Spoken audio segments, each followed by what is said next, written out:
gani kan hanya. Daga waye na nan sun shirya.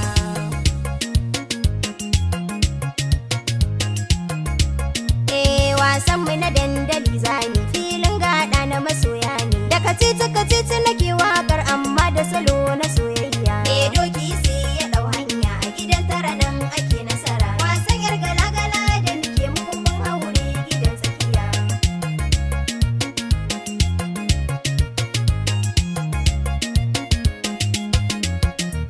Farkon zance na ka jiyo lafazin bakina.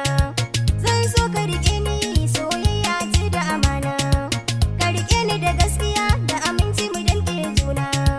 Na duba samari ba kamar ka cikin tsarina. Ni dai manufata mu rike so sirrin juna.